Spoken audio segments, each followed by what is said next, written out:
Allah. Tapi kalau warga sini tahu nih, banyak orang-orang yang ritual kesini minta-minta. Terus di bawah itu kan ada sungai atau sumberan kalau kita bilangnya ya mas, kayak sumber air kecil gitu kan. Nah biasanya kalau orang yang mau ritual atau apa tuh nanti turun ke sungai gitu kan, mandi atau apa, terus ya maaf ya misalnya kayak nyembah-nyembah di pohon itu gitu. Ini menurut si teman yang tadi? Iya, kebetulan yang orang situ.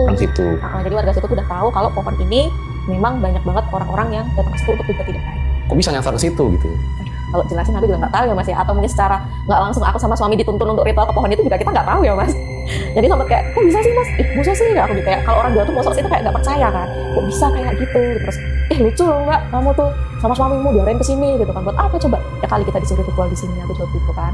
Terus nggak lama dari situ ada 2 orang bapak-bapak lah ya, kisaran usia 30 atau 40-an tahun, di situ nih naik motor sendiri-sendiri. Yang satu motornya tuh nggak ada lampunya, kayak bodol gitu. Terus yang satu motornya tuh ada redup lampunya. Terus si temennya tuh nyentuh nih, temennya suamiku bilang gini, nah itu tuh salah satunya orang-orang nggak jelas itu. Dalam arti nggak jelas itu ritual gitu kan. Nah iseng nih suamiku kan tanya sama si 2 bapak-bapak tadi, ngapain pak kesini gitu kan. Nah yang satu itu tuh sambil kayak ngeluarin dupa gitu kan mas dari tasnya tuh. Kayak nggak tahu aja sih mas, jawabnya gitu sama kita. Terus aku tanya, emang ngapain sih pak, mau apa gitu kan. Dia jawabnya gini, ya namanya hidup mbak, kayak gini lah, nggak ada yang tahu. Dari situ kan karena ngerasa udah nggak bener nih ya, nggak beres, nggak mau lama-lama di situ lagi kan, udah deh yuk kita cepetan aja ke sana ke rumah duka gitu kan. Oke mas, kayak aku naik motor, kita berdua kan sama temennya itu, kita naik motor. Nah aku sempet tuh ngecek sekilas ya orang 2 tadi, jadi posisi dia lagi bakar dupa gitu. Terus ya maaf ya mas ya, kayak ritual apa gitu di pohon itu. Ya udah ya Allah, aku bilang gitu, jangan sampai lah kayak gitu. Nggak lama ternyata jarak dari pohon beringin itu tadi ke tempat rumah dukanya itu tuh nggak jauh mas. Oh deket? Iya deket, tapi cuma berapa menit aja kok udah sampai.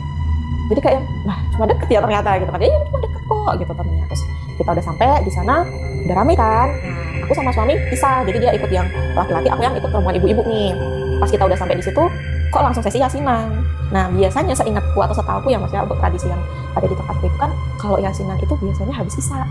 Habis isya kan, kok kayaknya tadi kita nggak ada dengar suara azan deh selama kesasar atau apa tadi kan. Sini aku cek HP. Nah pas aku cek, ternyata kita tuh sampai di situ sudah jam 8. Padahal kan tadi aku pas di pohon beringin itu sempat ngecek kan, itu kan masih jam 6 mas. Sedangkan jarak dari pohon beringin atau randu itu sama tempat rumah duka aja cuma berapa menit. Kan kayak yang nggak logis aja buat aku loh, karena aku tadi sempat ngecek tuh. Pas kita berhenti di pohon beringin itu kan, atau pohon randu itu, jam 6 lebih gitu kan, sampai rumah duka, udah sesi yasinan itu aku curiga, kok kayaknya aku nggak dengar suara azan. Ini kok udah sesi yasinan gitu kan. Langsung cek HP, jam 8, aku bilang,